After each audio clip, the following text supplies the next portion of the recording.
The dust-laden wind carried a promise of change as Hannah Nichols clutched her tattered letter and stared in disbelief at the retreating train, its black smoke disappearing into the vast Nebraska sky.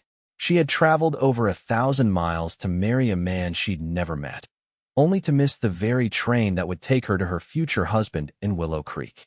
"No, please wait," she cried out, her voice lost in the mechanical roar and the hiss of steam. But it was too late. The train pulled away from Clearwater Station, leaving Hannah alone on the wooden platform with nothing but her carpetbag, a small trunk, and the crushing weight of failure. The station was nearly deserted now. The few passengers who had disembarked already departed. Only the station master remained, casting sympathetic glances her way as he swept the platform. Hannah sank onto her trunk, the spring heat already causing perspiration to bead along her hairline despite her best efforts to remain composed. It was 1878, and she had left everything behind in Boston: her teaching position, her few friends, and the whispers that followed a 22-year-old unmarried woman with no family or prospects. The advertisement in the Eastern newspaper had seemed like Providence. Respectable rancher seeks educated wife of good character. Passage paid. Her future husband, Mr. Andrew Fleming, had sounded kind in his letters, describing his successful cattle ranch and promising a good life. And now she had missed the connecting train that would take her the final 50 miles to Willow Creek. "Next train ain't until Tuesday, miss," the station master informed her when she finally approached the ticket window. 4 days from now. Hannah's heart sank. Isn't there another way to reach Willow Creek sooner? A stagecoach, perhaps. The station master shook his head. "Stage only runs once a week through here, left yesterday. Willow Creek's pretty isolated, miss. That's why most folks take the train." "I see," Hannah said, though she didn't see it all. What was she to do for 4 days in a town where she knew no one? Her funds were limited, saved carefully from her teaching salary, and she couldn't afford to waste them on an extended hotel stay. "There's a decent boarding house down the street," the station master offered, noting her distress. "Mrs. Peterson's place. Tell her Hank sent you. She might give you a fair rate." With little choice, Hannah thanked him and gathered her belongings. The trunk was heavy, and she struggled to drag it down the dusty main street of Clearwater. The town was larger than she had expected, with several saloons, a general store, and a smattering of other businesses lining the road. Horses were hitched to posts outside the establishments, and cowboys and townspeople moved about their business, many casting curious glances at the well-dressed Eastern woman struggling with her luggage. Mrs. Peterson's boarding house was a tidy 2-story building painted white with blue shutters. The proprietress was a plump woman with sharp eyes who looked Hannah up and down before agreeing to rent her a room. "For days, you say? That'll be $8, meals included." Hannah bit her lip. It was more than she had hoped to pay, but she had little choice. She counted out the money from her reticule, painfully aware of how light it felt afterward. "Do you have a way to send a message to Willow Creek? I need to inform my fiancé that I'll be delayed." Mrs. Peterson nodded. "The telegraph office is just down the street. They can get word to Willow Creek." After settling into her small but clean room, Hannah made her way to the telegraph office. The operator, a young man with spectacles, helped her compose a brief message to Andrew Fleming, explaining her predicament and her expected arrival on Tuesday's train. "That'll be 50 cents, madam," the operator said. Hannah paid, hoping her message would reach Mr. Fleming in time. The thought of him waiting at the station today, perhaps with flowers or a warm smile, only to be disappointed, made her stomach twist with anxiety. What if he decided she wasn't worth the trouble and rescinded his offer? The remainder of the day passed slowly. Hannah explored the town, finding it both fascinating and intimidating. The West was so different from Boston, rawer, more open, with a wildness that both frightened and excited her. Men wore guns openly on their hips, and the women dressed practically rather than fashionably. The air smelled of dust, horses, and something else, possibility, perhaps. As evening approached, Hannah returned to the boarding house for dinner. Mrs. Peterson had prepared a hearty meal of beef stew and fresh bread, and Hannah found herself seated at a long table with the other guests: a traveling salesman, an elderly couple, and a quiet young woman who introduced herself as a schoolteacher from the next town over. "Mail order bride?" The salesman asked Hannah directly after she'd explained her presence in Clearwater. Hannah flushed. I prefer to think of it as a marriage of mutual convenience and respect. The salesman chuckled. No shame in it, miss. Half the marriages out here start that way. Men need wives, and women need security. It's a practical arrangement. Hannah couldn't argue with his assessment, though it made her wonder if she was foolish to hope for more than practicality in her upcoming marriage. Her parents had shared a deep love before tuberculosis claimed them both when Hannah was 16, leaving her to fend for herself. She had always hoped to find a similar connection. As she lay in bed that night, listening to the unfamiliar sounds of the western town, distant piano music from a saloon, the occasional shout or laugh, the creak of the boarding house settling, Hannah wondered what Andrew Fleming was like in person. His letters had been polite, but not particularly revealing. He described himself as 30 years old, of average height with brown hair and eyes. He owned a successful ranch with a comfortable house. He was respected in the community, but would they suit? Would she find happiness in Willow Creek, or had she made a terrible mistake? Morning brought no answers, only another day to wait. Hannah had breakfast with the other boarders, then decided to explore more of the town. She found the small Clearwater library and spent several hours reading, grateful for the familiar comfort of books. Afterward, she stopped at the general store to purchase a few necessities: a new handkerchief, some hairpins, and a small bottle of rose water to freshen herself after the dusty journey ahead. As she exited the store, she nearly collided with a tall man in dusty range clothes. "Pardon me, madam," he said, stepping back and removing his hat in one fluid motion. "Wasn't watching where I was going." Hannah found herself looking up into the bluest eyes she'd ever seen, set in a sun-bronzed face beneath a shock of dark blonde hair. The man was young, perhaps 28 or so, but there was a weathered quality to him that suggested he'd lived more life than his years indicated. "No harm done," Hannah replied, clutching her small package. "I was distracted as well." The man smiled, revealing straight white teeth that contrasted with his tan skin. "Haven't seen you in Clearwater before. Just passing through." "Yes, though not by choice at the moment. I missed my connecting train to Willow Creek and must wait until Tuesday for the next one." Something flickered in the man's expression. "Willow Creek? That's where I'm headed myself. Got business with a rancher there, Andrew Fleming. You know him?" Hannah's heart skipped. Yes, in a manner of speaking. Mr. Fleming is expecting me. I'm to be his wife." The man's eyebrows shot up, and he studied her with new interest. "His wife? Well now, that's interesting.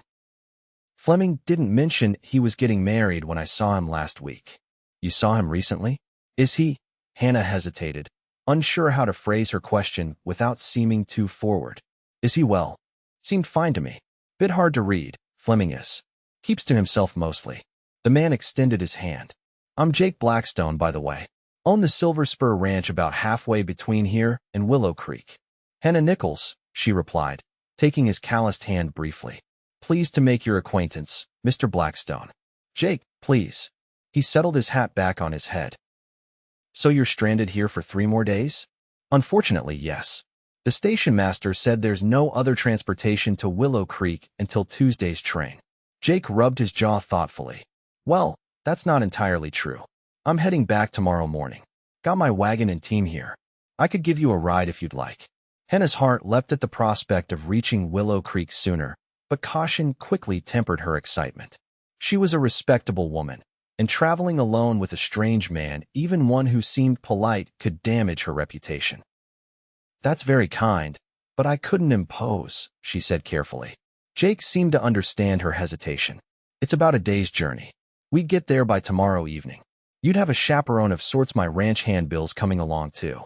And I know Fleming not well, but enough to call him an acquaintance. I wouldn't offer if I thought it improper." Hannah considered the proposal. For more days in Clearwater would deplete her limited funds further. And what if Tuesday's train was delayed or canceled? Mr. Fleming might think she'd changed her mind entirely. "Could we perhaps leave word with the station master about my changed plans? And at the telegraph office? I wouldn't want Mr. Fleming to receive my message and still expect me on Tuesday's train." Jake nodded. "Of course. We can take care of that this afternoon." "Then I accept your offer, Mr. Blackstone." "Jake. Thank you. Glad to help, Miss Nichols. I'll meet you here at the general store at 7 tomorrow morning. We'll get an early start to beat the heat." After Jake departed, Hannah realized her heart was beating faster than normal. She told herself it was merely excitement at the prospect of reaching Willow Creek sooner, but she couldn't deny that Jake Blackstone was a handsome man with an easy charm that had immediately put her at ease. She pushed the thought away firmly. She was promised to Andrew Fleming, and her path was set.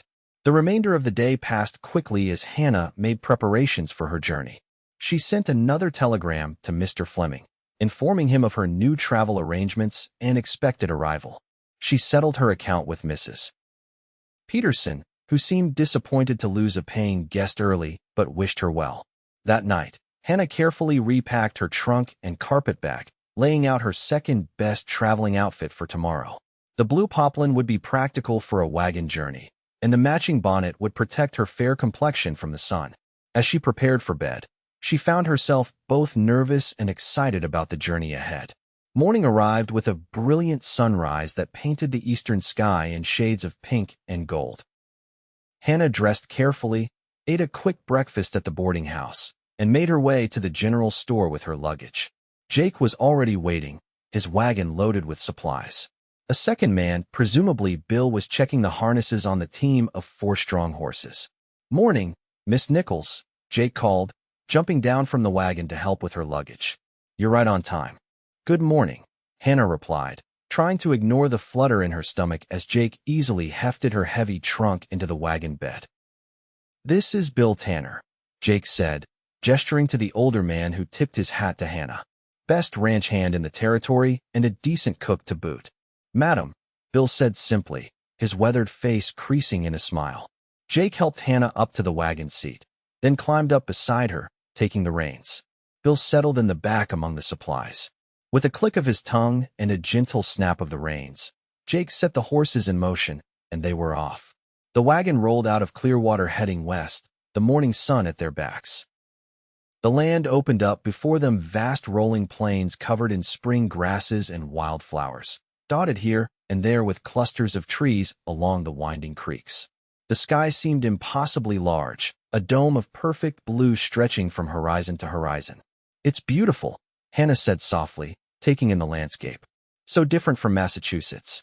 "Takes some getting used to," Jake replied. "All this open space. Some folks find it unsettling, having nothing between them and the horizon." "I find it rather liberating," Hannah admitted. "As if anything is possible out here." Jake glanced at her with a curious expression. "That's an uncommon view for an Eastern lady. Most find it lonely."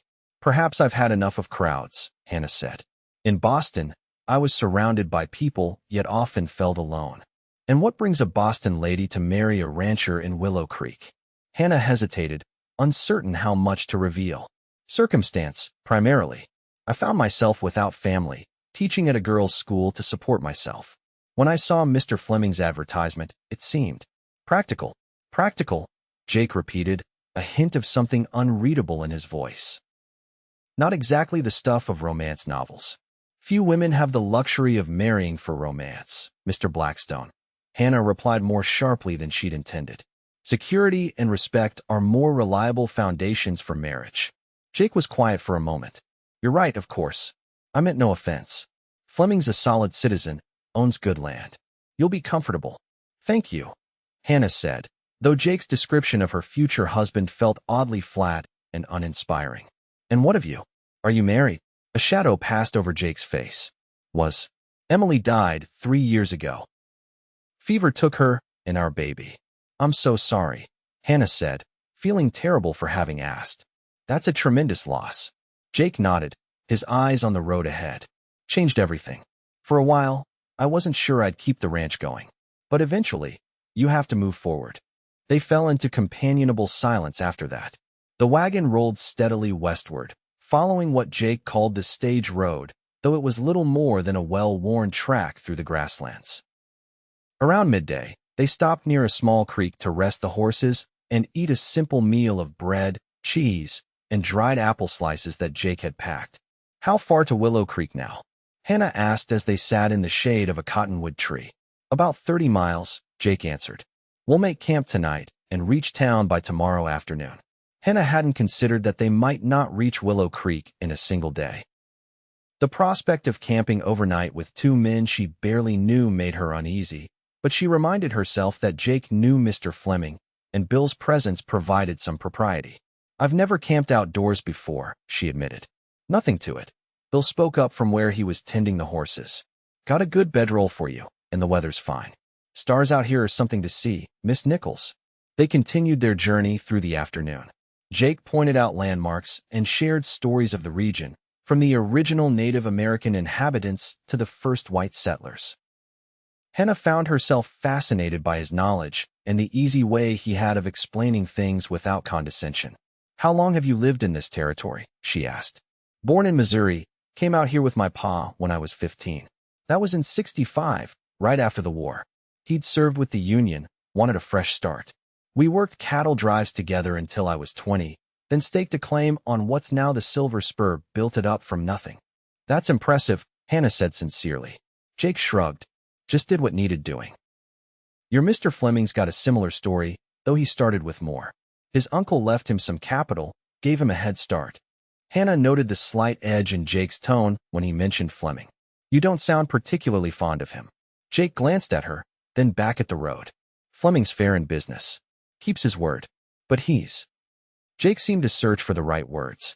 "He's particular about things. Likes everything just so."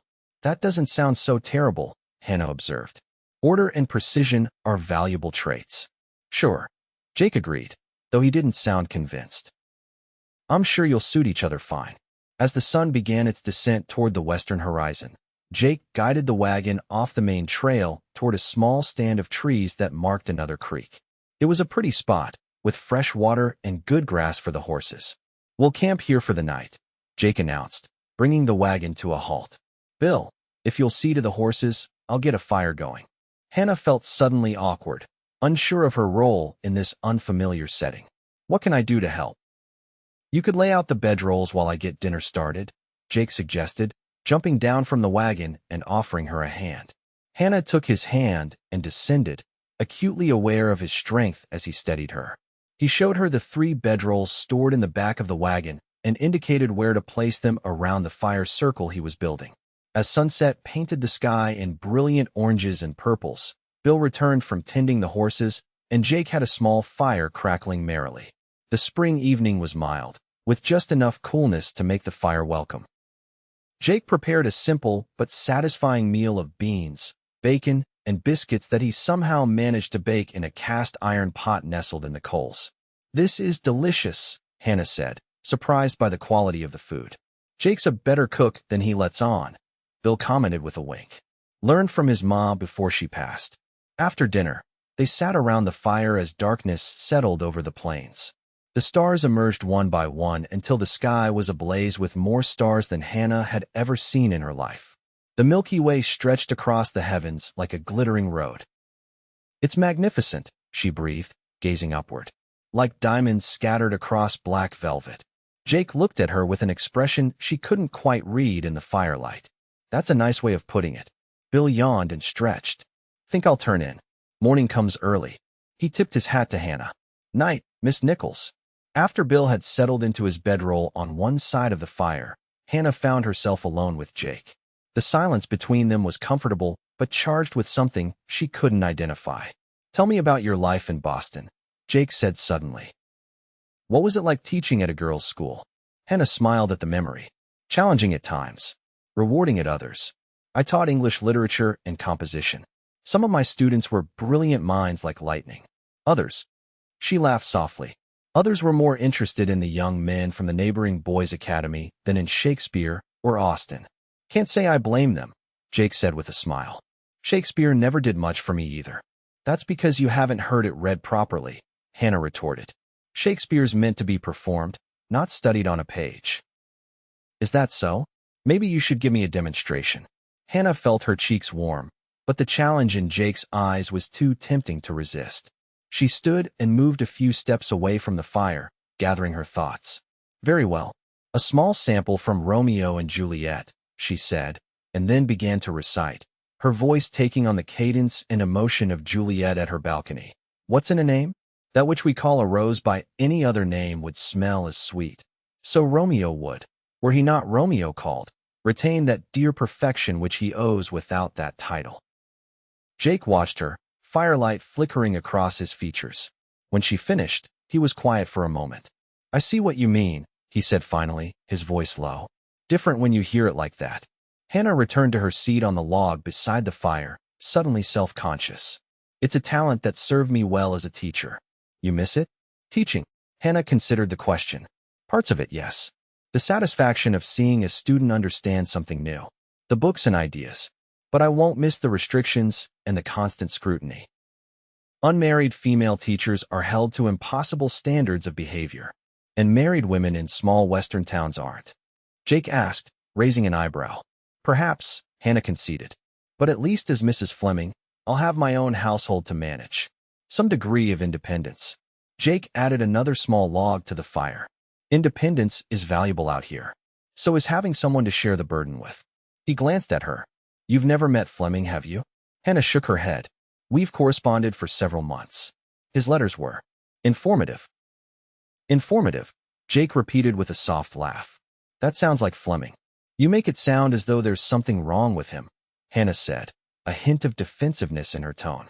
Jake raised his hands in a placating gesture. Nothing wrong with him. He's just Fleming. Solid. Reliable. Not much for words or sentiment. He paused. Just surprised a woman who can bring Shakespeare to life in the middle of nowhere would choose him. That's all. I didn't have many choices, Hannah said softly, staring into the fire. And Mr. Fleming's offer seemed honorable. Jake was silent for a long moment. It's getting late. You should get some rest. We'll reach Willow Creek by mid-afternoon tomorrow. Hannah nodded and moved to her bedroll, which Jake had thoughtfully placed on the opposite side of the fire from where he and Bill would sleep. Despite the strange surroundings and hard ground beneath her, exhaustion soon pulled her towards sleep. The last thing she saw before closing her eyes was Jake's profile against the starry sky as he kept watch over their small camp. Morning arrived with the first birdsong and golden light filtering through the trees. Hannah awoke to find Jake already up, brewing coffee over a fresh fire. Bill was nowhere to be seen. Morning, Jake said, offering her a tin cup of steaming coffee. Bill's seeing to the horses. We'll have a quick breakfast and be on our way. Hannah accepted the coffee gratefully. I slept better than I expected to. Fresh air will do that, Jake replied with a small smile. Hungry. Breakfast was simple, more biscuits and some dried fruit, but satisfying. By the time the sun was fully above the horizon, they had packed up camp and were back on the trail. The morning passed pleasantly as they traveled through rolling countryside that gradually became more varied, with occasional rocky outcroppings and deeper ravines. Jake pointed out a distant herd of antelope, their white rumps flashing as they bounded away. Around midday, the landscape began to change more dramatically. The flat plains gave way to more pronounced hills, and in the distance, Hannah could see the dark line of mountains against the horizon. Willow Creek is nestled in that valley ahead, Jake explained. Fleming's ranch is about 3 miles north of town, near the foothills. Hannah felt a fluttering of nerves. In just a few hours, she would meet the man she had agreed to marry. Her future was rushing toward her with every turn of the wagon wheels. Are you all right? Jake asked, noticing her silence. You've gone pale. Just a bit overwhelmed, Hannah admitted. Everything is happening so quickly now. Jake studied her face. You know, it's not too late to change your mind. If you're having doubts, I'm not, Hannah insisted, perhaps too forcefully. I'm simply adjusting to the reality of my situation. Jake didn't look convinced, but he nodded and returned his attention to the road. As they approached the outskirts of Willow Creek, Hannah tried to take in every detail of what would be her new home. The town was smaller than Clearwater but appeared well established, with a church steeple rising above the other buildings. The main street featured the usual western town establishments: a general store, a hotel, a bank, and several saloons. There was a small schoolhouse at one end of town and what appeared to be a doctor's office at the other. Where should I take you? Jake asked as they entered the town proper. The hotel? Or straight to Fleming's ranch? Hannah hesitated. She had telegraphed Mr. Fleming about her expected arrival today, but she suddenly felt unprepared to meet him immediately, dusty and disheveled from the journey. The hotel, please, she decided. I should freshen up before meeting Mr. Fleming, and I can send word to him from there. Jake nodded and guided the wagon to the Willow Creek Hotel, a two-story building with a wide front porch. He jumped down and came around to help Hannah descend. "Bill and I need to take care of some business in town," Jake said. "Will you be all right on your own?" "Of course," Hannah replied. "You've done more than enough already, bringing me all this way. I don't know how to thank you." "No need for thanks," Jake said, though something in his eyes suggested he wanted to say more. He unloaded her trunk and carpet bag from the wagon and carried them onto the hotel porch. "Take care of yourself, Hannah Nichols. And you as well, Jake Blackstone." For a moment, they stood facing each other, an unspoken tension between them. Then Jake touched the brim of his hat and turned away, climbing back into the wagon. Hannah watched him drive away, feeling an unexpected sense of loss. The hotel clerk was a middle-aged woman with a friendly smile who introduced herself as Mrs. Jenkins. "We don't get many single ladies traveling through," she commented as she showed Hannah to a small but clean room on the second floor. "What brings you to Willow Creek?" "I'm to marry Mr. Andrew Fleming," Hannah explained. "I was supposed to arrive by train on Tuesday, but I missed my connection in Clearwater. Mr. Blackstone kindly offered me transportation." Mrs. Jenkins's eyebrows rose. "You're Fleming's mail-order bride? Well now, that's interesting. He was in town just yesterday. Didn't mention a thing about expecting you early." "I sent a telegram," Hannah said, feeling a flutter of worry. "Telegraph's been down since Monday's storm took out some lines. Operator said it might be fixed by tomorrow." Mrs. Jenkins gave her an appraising look. "So Fleming doesn't know you're here?" "It appears not," Hannah said, dismayed. "Do you know if he comes to town regularly?" "Perhaps I could leave a message somewhere he might see it. He usually comes in on Saturdays for supplies. That's tomorrow. Keeps to himself mostly." Mrs. Jenkins hesitated. "You've never met him?" "No, we've corresponded by letter." Hannah felt increasingly uneasy under the woman's scrutiny. "Is there something I should know about Mr. Fleming?" Mrs. Jenkins seemed to choose her words carefully. "He's a solid citizen. Pays his bills on time. Ranch is doing well." She paused. "Just not what I'd call the marrying kind, if you take my meaning." Surprised some of us when word got out he'd sent for a bride. Hannah wasn't sure how to respond to this ambiguous assessment. "Well, people can change, I suppose." "That they can," Mrs. Jenkins agreed, though she didn't sound convinced. "Will you be staying with us until tomorrow then?" "Yes, please. And I'd like to send a message to Mr. Fleming if possible. Perhaps someone could take it out to his ranch. The livery stable owner's son sometimes runs errands. I can ask if he's available." After Mrs. Jenkins departed, Hannah sank onto the edge of the bed, suddenly exhausted. The journey, the worry about Mr. Fleming not receiving her telegram, and Mrs. Jenkins's odd manner when discussing her future husband all combined to overwhelm her. For the first time since leaving Boston, she wondered if she had made a terrible mistake. A knock at the door roused her from her thoughts. Mrs. Jenkins had returned with a basin of water, a towel, and a small piece of soap. "Thought you might like to freshen up," she said kindly. "Tommy from the livery can take your message to the Fleming Ranch in about an hour, if that suits." "Thank you. That's very thoughtful," Hannah replied, gratefully accepting the washing items. After Mrs. Jenkins left again, Hannah quickly wrote a note to Mr. Fleming, explaining her early arrival and that she would wait for him either at the hotel or, if he preferred, could hire transportation to his ranch tomorrow. She sealed it and took it downstairs, where Mrs. Jenkins promised to have it delivered. Hannah spent the remainder of the afternoon resting and then exploring the small town that would be her new home. Willow Creek was indeed named for the creek that ran along its eastern edge, lined with graceful willow trees that were just coming into full leaf.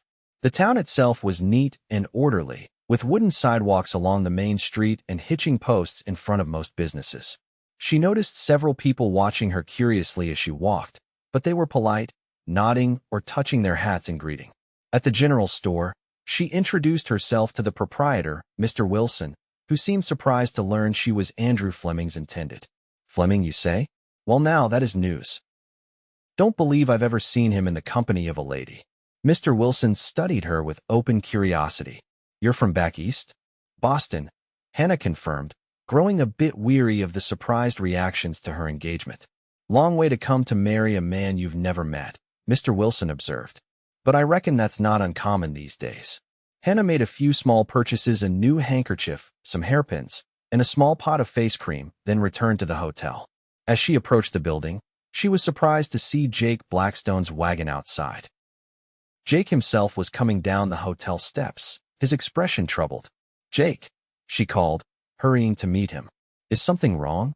He turned at the sound of her voice, his expression softening slightly. "Hannah, I was just looking for you." "What is it?" she asked, alarmed by his serious tone. Jake glanced around, then gestured toward the hotel porch. "Let's sit for a moment." Once they were seated on the wooden bench that ran along the porch front, Jake removed his hat and ran a hand through his hair, a gesture Hannah was beginning to recognize as a sign of discomfort. "I don't know quite how to say this," he began, "but I think you should know before Fleming gets your message." "Know what?" Hannah asked, her heart beginning to race. Jake met her eyes directly. "Andrew Fleming got married 3 weeks ago to a widow from Colorado Springs. They've gone to Denver for a month's honeymoon." Hannah felt as if all the air had been sucked from her lungs. That's impossible. He was expecting me. We had an agreement. I have his letters." Jake shook his head grimly. "I just spoke with his foreman, Jack Peters. Peters thought I was joking when I mentioned Fleming was expecting a bride.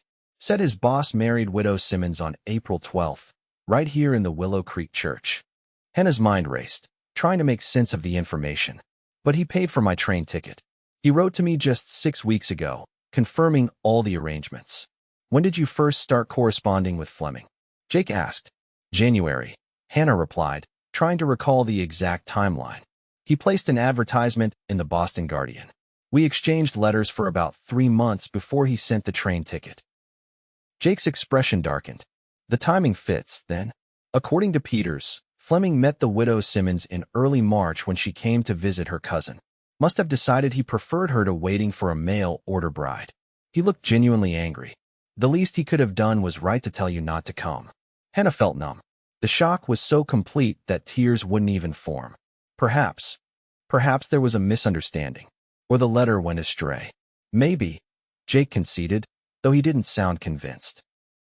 But Peters was clear Fleming's married, and he's not expected back in Willow Creek for at least another 3 weeks. The full impact of the situation suddenly hit Hannah like a physical blow. She was stranded in a town thousands of miles from home, with dwindling funds and no prospects. The future she had carefully planned had evaporated in an instant. "What will I do?" she whispered, more to herself than to Jake. Jake reached out and took her hand, his calloused fingers warm against her skin. "First thing, you'll have dinner. Bill and I are staying in town tonight. Business took longer than expected. Join us, and we can figure this out." Hannah wanted to refuse, to retreat to her room and lick her wounds in private, but the genuine concern in Jake's eyes made her nod in agreement. "Thank you." Dinner in the hotel dining room was a subdued affair. Despite Bill's attempts to lighten the mood with stories of ranch mishaps and Jake's quiet attentiveness, Hannah could barely focus on the meal. Her mind kept returning to Andrew Fleming's betrayal and her own precarious situation. "You could file a complaint with the sheriff," Bill suggested. "Fleming essentially stole from you the cost of your ticket and your time." "To what end?" Hannah asked. "Even if the sheriff agreed, Mr. Fleming is away for weeks. And what would I do in the meantime?" "The stage back to Clearwater leaves tomorrow," Jake said quietly. "You could return east." The thought of crawling back to Boston in disgrace, with no job and no home, was unbearable. "I can't go back," Hannah said firmly. "There's nothing for me there, and my funds won't stretch to a return journey anyway." Jake studied her for a moment. "Willow Creek needs a teacher." Hannah blinked in surprise. "What?" "The school teacher, Miss Abernathy, is leaving at the end of the term 2 weeks from now. She's marrying a rancher from Wyoming. The town council's been trying to find a replacement, but it's not easy to attract qualified teachers out here." Hope flickered within Hannah for the first time since hearing the devastating news. "Do you think they would consider me? I have experience, references." "Worth asking," Jake said. "The council meets tomorrow morning at the town hall. I know most of the members could introduce you. You'd do that for me?" Hannah asked, touched by his offer. "Of course," Jake replied simply. "It's not right. What happened to you? And Willow Creek would be lucky to have a teacher who can bring Shakespeare to life under the stars." Hannah felt tears prick her eyes at last, but they were tears of gratitude rather than despair. "Thank you, Jake." I don't know how I'll ever repay your kindness. No need, he said, his blue eyes holding hers. Just doing what anyone would do. But they both knew that wasn't true. Not everyone would go to such lengths for a woman they had just met. After dinner, Hannah retired to her room with a plan and a fragile sense of hope. She would present herself to the town council tomorrow and pray that they would see her qualifications rather than her circumstances. If they offered her the teaching position, she could establish herself in Willow Creek independently, on her own terms, not as Andrew Fleming's wife, but as Hannah Nichols, schoolteacher. As she prepared for bed, Hannah realized that despite the shocking turn of events, she felt a curious sense of relief. The prospect of marrying a stranger had always carried an undercurrent of anxiety. Now that the decision had been taken out of her hands, she could admit to herself that she had been apprehensive about tying her future to a man she knew only through formal, impersonal letters. Sleep came fitfully that night, her dreams a confused jumble of trains pulling away from stations, Andrew Fleming's faceless form walking away from her, and Jake Blackstone's steady blue eyes watching her from across a campfire. Morning arrived with sunlight streaming through the thin curtains of her hotel room. Hannah dressed carefully in her best dress, a dove-gray poplin with navy blue piping, and arranged her hair in a simple but elegant style. She wanted to present a professional appearance to the town council. Jake was waiting in the hotel dining room when she came downstairs. He stood as she approached, his eyes taking in her appearance with evident approval. "You look ready to convince the most skeptical councilman," he said with a smile, pulling out her chair. "I hope so," Hannah replied, smoothing her skirts nervously. "When does the council meet?" 9 o'clock at the town hall. "We've got time for breakfast first." Over breakfast, Jake explained that the Willow Creek Town Council consisted of 5 members: Mr. Wilson from the general store, Dr. Phelps, Reverend Townsend, Mrs. Henderson who owned the dress shop, and Mr. Banks the banker. "A good mix of practical folks," Jake assured her. "They'll be fair." After breakfast, they walked together to the small town hall at the end of the main street. Hannah was grateful for Jake's steady presence beside her, calming her nerves. He seemed to know everyone they passed, exchanging greetings and introducing Hannah with a simple explanation that she was a qualified teacher from Boston interested in the school position. The town council members were already gathered in the meeting room when they arrived. Jake made the introductions, and Hannah was invited to sit while they discussed the teaching position. "Miss Nichols," Mr. Banks began, "Mr. Blackstone tells us you were teaching at a girls' school in Boston. May I ask why you left that position to come west?" Hannah had prepared for this question. "I was seeking new opportunities and challenges," she said truthfully, if not completely. "I believe my skills and experience might be more valuable in a growing community like Willow Creek." "Did you bring any letters of reference?" Mrs. Henderson asked. Hannah produced the 2 letters she had carefully preserved in her trunk, one from the headmistress of the Boston school and another from a parent of one of her students. The council members passed them around, reading carefully. "Very impressive," Dr. Phelps commented. "But I must ask, teaching in Willow Creek would be quite different from a Boston girls' school. Our students range in age from 6 to 16, boys and girls together. Some have had sporadic education at best. Are you prepared for such challenges?" "I believe so," Hannah replied confidently. "Before the girls' school, I taught for 2 years in a charity school in Boston's North End, where the circumstances were similar. Children are eager to learn regardless of their background, if given the proper encouragement and instruction." The questioning continued for nearly an hour.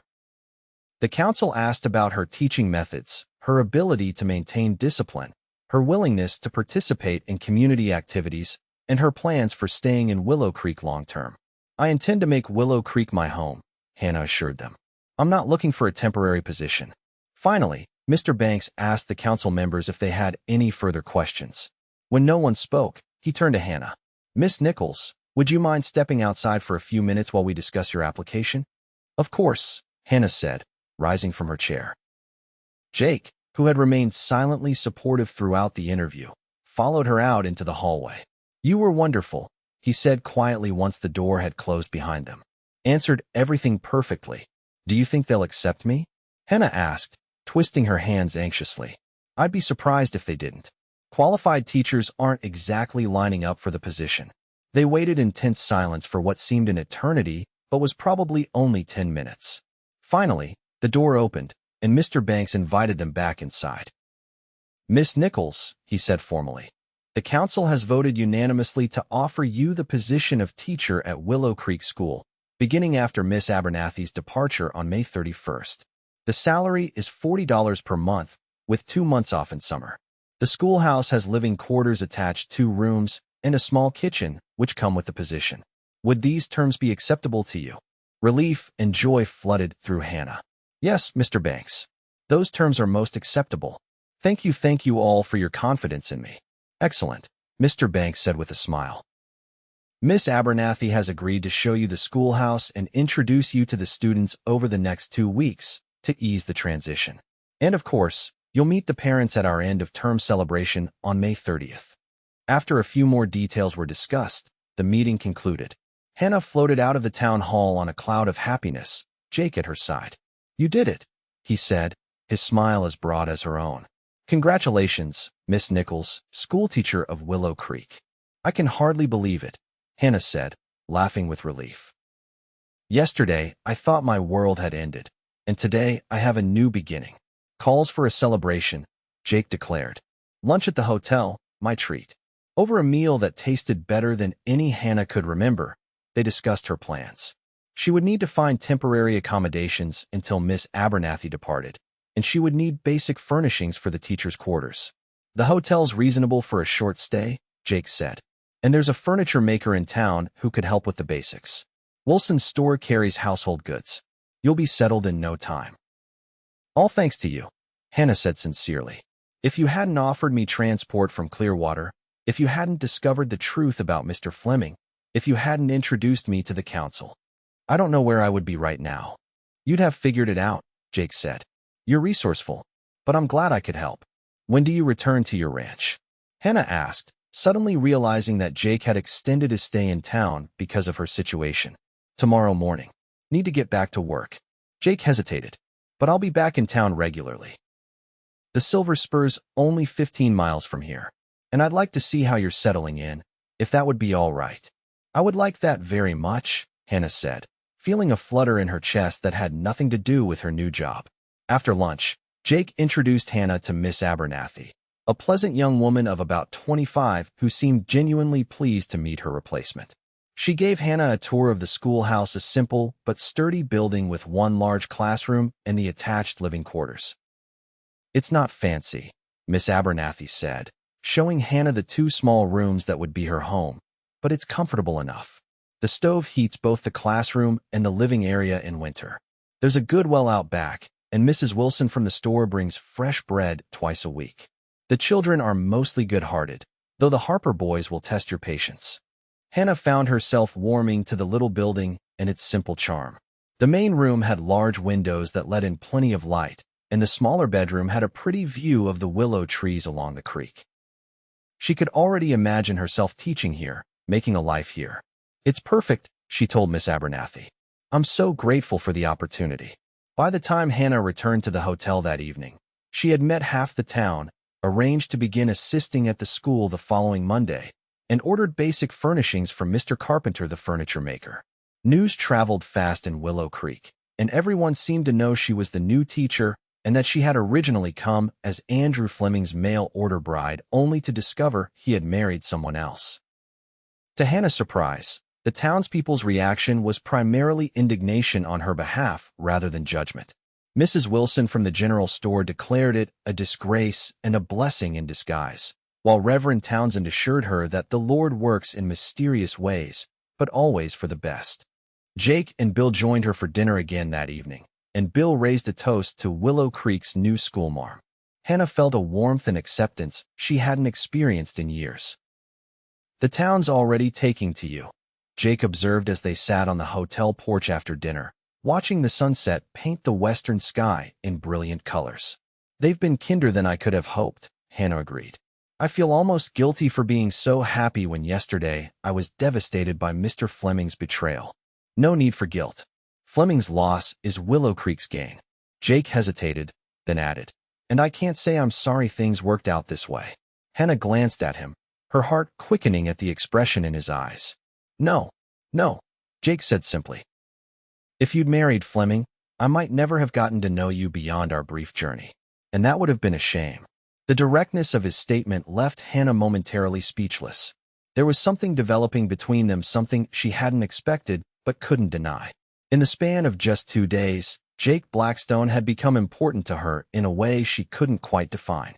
I'm glad things worked out this way too, she admitted finally. Though I wish I could have been spared the shock and humiliation. Understandable.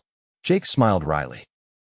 I'm not known for my patience, but in this case, I'm willing to give you all the time you need to settle in before. He trailed off, leaving the thought unfinished. Before what? Hannah asked, though she suspected she knew. Jake looked at her directly, his blue eyes serious in the fading light. Before I ask if I might call on you properly, Miss Nichols. When you're ready. Hannah felt a blush rise to her cheeks, but she held his gaze. I think I would like that very much, Mr. Blackstone. When I'm ready. The next morning, Hannah stood on the hotel porch to bid farewell to Jake and Bill as they prepared to return to the Silver Spur Ranch. Jake had loaded their wagon with supplies from Wilson's store and seemed reluctant to leave. You're sure you'll be all right? He asked for the 3rd time. If you need anything at all, send word to the ranch. I can be back in Willow Creek in 3 hours. I'll be fine, Hannah assured him, touched by his concern. Miss Abernathy has been most helpful, and everyone in town has made me feel welcome. Jake nodded, still looking uncertain. Finally, he reached into his pocket and withdrew a small package wrapped in brown paper. Almost forgot. Got you something. A welcome to Willow Creek gift. Surprised, Hannah accepted the package and carefully unwrapped it. Inside was a beautiful leather-bound journal with her initials HN embossed in gold on the cover. Jake, she breathed, running her fingers over the soft leather. It's lovely. Thought you might want to write down your experiences, he said, looking pleased by her reaction. Your new beginning. Thank you. I'll treasure it. On impulse, Hannah stood on tiptoe and placed a quick kiss on his cheek. For everything. Jake's eyes widened in surprise, then crinkled at the corners as he smiled. I'll be back in town next Saturday, he said softly. Maybe we could have dinner? I'd like that, Hannah replied. With a final tip of his hat, Jake climbed into the wagon beside Bill. Hannah watched them drive away, a curious mixture of emotions swirling within her: gratitude, hope, and something else that felt remarkably like the beginning of love. The next 2 weeks passed in a blur of activity as Hannah settled into her new life. Each day, she assisted Miss Abernathy at the school, gradually taking on more teaching responsibilities as the children grew accustomed to her. The students, 27 in all, ranging from 6-year-old Sally Peters to 16-year-old Thomas Harper, were mostly well-behaved and eager to learn, though Hannah quickly discovered that Miss Abernathy had been right about the Harper boys, who seemed to consider mischief their primary school subject. In the evenings, Hannah prepared her living quarters for occupancy. The furniture maker delivered a bed, a table with 4 chairs, a small writing desk, and a rocking chair. Mrs. Wilson helped her select linens, dishes, and other necessities from the general store. Several of the mothers donated items: curtains, a braided rug, a patchwork quilt to make the teachers' quarters more homelike. True to his word, Jake returned to Willow Creek the following Saturday. He appeared at the schoolhouse where Hannah was arranging books on the classroom shelves, looking somewhat nervous but undeniably handsome in clean-range clothes and a new shirt. Miss Nichols, he said, removing his hat as he entered. Hope I'm not disturbing your work. Not at all, Hannah replied, unable to suppress her smile at the sight of him. I'm nearly finished here. You look. Jake seemed to search for the right words. You look like you belong here. Happy. I am happy, Hannah said, realizing the truth of it as she spoke. Happier than I expected to be. Jake's smile deepened. Still up for dinner? Wilson's wife makes the best apple pie in the territory on Saturdays. Dinner at the Wilsons' home was a revelation. Mrs. Wilson was a warm, motherly woman who treated Hannah like a long-lost daughter, and Mr. Wilson kept them entertained with stories of Willow Creek's early days. Hannah noticed the way they looked at each other after 30 years of marriage with affection and understanding that had deepened with time. After dinner, Jake walked Hannah back to the hotel, their path lit by a nearly full moon. The night was mild, the air scented with spring blossoms from the gardens along the way. Thank you for a lovely evening, Hannah said as they reached the hotel porch. The Wilsons are wonderful people. Salt of the earth, Jake agreed. He hesitated, then took her hand gently in his. Hannah, I know it's only been 2 weeks since everything happened with Fleming, and I don't want to rush you, but I can't stop thinking about you. Hannah's heart raced at his words and the warmth of his hand around hers. I've thought about you too, she admitted softly. More than I probably should. Jake's eyes lit with hope. Then would it be all right if I called on you properly? When I'm in town? I'd like that very much, Hannah said, meaning it with her whole heart. Jake raised her hand to his lips, pressing a gentle kiss to her knuckles. Until next time, then, he said, his voice husky. Hannah watched him walk away, her hand tingling where his lips had touched. It was too soon to put a name to what she was feeling, but she knew it was something real and precious, something worth exploring. Over the next month, as spring deepened into summer, Jake visited Willow Creek whenever he could get away from ranch duties. Sometimes he stayed only long enough for dinner and a walk along the creek. Other times, he remained overnight at the hotel and spent the day helping with repairs at the schoolhouse or escorting Hannah on excursions to nearby beauty spots. Hannah settled fully into her role as Willow Creek's teacher. After Miss Abernathy's departure, she moved into the teacher's quarters and made them her own. Teaching came naturally to her, and she found herself developing innovative ways to engage her students' outdoor science lessons, dramatic readings of history texts, and arithmetic competitions that had even the most reluctant scholars participating enthusiastically. The townspeople embraced her completely, inviting her to Sunday dinners, bringing small gifts of garden produce or fresh eggs, and generally treating her as one of their own. Hannah began to understand what Jake had meant about the West being different here. She was judged by her character and contributions rather than her circumstances or background. As for Jake, their relationship deepened with each meeting. Hannah learned about his childhood in Missouri, his dreams for the Silver Spur Ranch, and the grief he had carried since losing his wife and child. In turn, she shared her own stories, her happy early years with loving parents, the struggle to support herself after their deaths, and her determination to create a meaningful life on her own terms. They discovered shared interests in books, though Jake preferred adventure tales to Hannah's beloved classics. Music. Hannah played the piano at the church for Sunday services, and a deep appreciation for the natural beauty of the West. Their differences, Hannah's more refined Eastern sensibilities against Jake's forthright Western practicality, seemed to complement rather than divide them. By mid-July, Hannah knew she was in love with Jake Blackstone. The realization didn't come as a dramatic epiphany, but as a quiet certainty that settled in her heart. She loved his integrity, his kindness, his humor, and the way he looked at her as if she were the most precious thing he'd ever seen. But she wasn't sure if Jake was ready to move beyond courtship to something more permanent, given the painful loss he had experienced. The answer came on a warm Saturday evening in late July. Jake had arrived that morning with a mysterious wooden box loaded in his wagon and a request that Hannah pack a picnic dinner. When she asked where they were going, he simply smiled and said, "You'll see." He drove them several miles out of town to a high meadow overlooking Willow Creek Valley. The view was spectacular, rolling grasslands dotted with wildflowers, the silver ribbon of the creek winding through the valley, and the distant mountains painted purple and gold in the late afternoon light. "Jake, it's beautiful," Hannah breathed as he helped her down from the wagon. "How did you find this place?"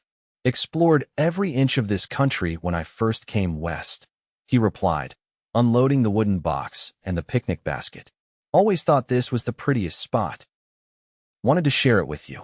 Jake spread a blanket on the grass, and they enjoyed the simple meal. Hannah had prepared fried chicken, biscuits, apple tarts, and lemonade. As they ate, they watched the sunset transform the sky into a canvas of fiery colors. When the meal was finished, Jake opened the mysterious wooden box to reveal a gleaming brass telescope. "Thought we might look at the stars," he explained, setting it up with practiced hands. "They're even more amazing up close." The night sky in Wyoming was already a wonder to Hannah's eastern eyes, but viewed through the telescope, the stars became a miracle of light and distance. Jake showed her the rings of Saturn, the moons of Jupiter, and star clusters that looked like diamonds scattered across black velvet, the very words she had used that first night by the campfire. "You remembered," Hannah said softly when he repeated her phrase. "I remember everything about you," Jake replied, his voice low and serious. From the moment I saw you outside Wilson's store in Clearwater, struggling with that trunk, I knew you were special. Hannah's heart quickened. You never told me that. Jake smiled ruefully. Would have sounded strange, wouldn't it? Pleased to meet you, miss, and by the way, I think you might be the woman I've been waiting for my whole life. Jake, Hannah whispered, overwhelmed by his words. He took her hand, his expression solemn in the starlight. I wasn't looking to fall in love again, Hannah. After Emily and the baby died, I figured that part of my life was over. But then you came along with your Shakespeare and your courage and your way of seeing beauty in everything, and I didn't stand a chance. Tears pricked Hannah's eyes. I wasn't looking either. I came west for security and independence, not love. But I found you instead, and now I can't imagine my life without you in it. Jake reached into his pocket and withdrew a small velvet box. I've been carrying this around for 2 weeks, waiting for the right moment. He opened the box to reveal a delicate gold ring set with a small but perfect diamond that caught the starlight. Hannah Nichols, I love you. Would you do me the extraordinary honor of becoming my wife? Joy burst through Hannah like sunrise. Yes, she said, her voice clear and certain. Yes, Jake Blackstone, I will marry you. Jake slipped the ring onto her finger, then gathered her into his arms for a kiss that held all the promise of their future together, a future neither of them had anticipated when Hannah missed that train in Clearwater, but one that now felt like destiny. They were married on a perfect September day in the Willow Creek church, with wildflowers decorating the altar and the entire town in attendance. Hannah wore a gown of ivory silk that Mrs. Wilson had helped her make, and Jake looked impossibly handsome in a new black suit. Bill Tanner stood as Jake's best man, and Mrs. Wilson served as Hannah's matron of honor. After the ceremony, the celebration continued at the town hall, with music, dancing, and enough food to feed twice the population of Willow Creek. As darkness fell, Jake led Hannah outside to a waiting carriage decorated with ribbons and flowers. Where are we going? Hannah asked, laughing as Jake helped her into the carriage. Home, he said simply, climbing in beside her and taking up the reins. To the Silver Spur. To our life together.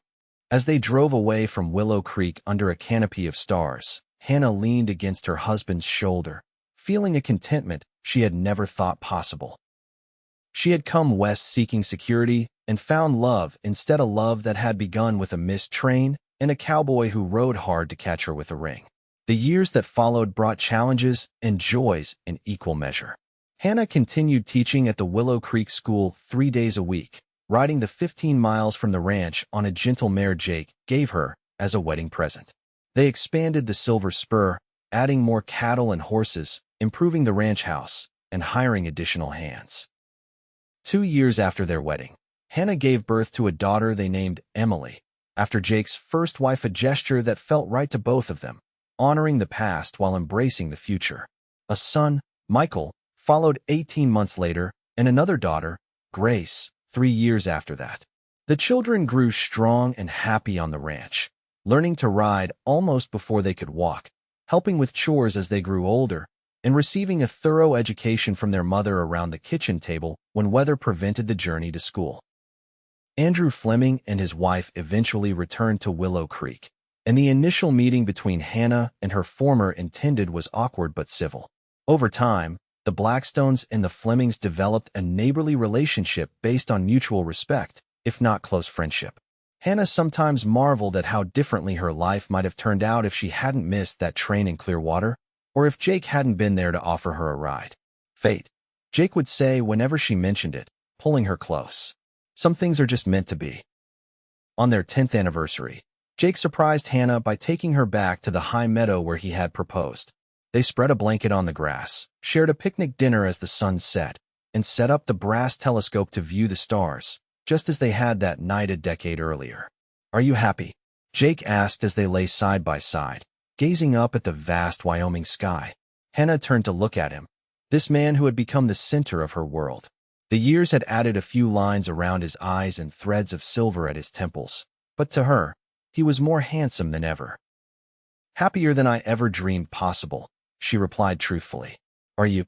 Jake gathered her close, his kiss as tender as it was passionate. Hannah Blackstone, loving you has been the greatest adventure and the greatest blessing of my life. I thank God every day for that missed train. Under the canopy of stars, their love story begun with a missed connection and a fateful journey continued to unfold, a testament to the unexpected paths that lead to home, and the hearts that recognize each other across time and distance, finding their way to where they truly belong.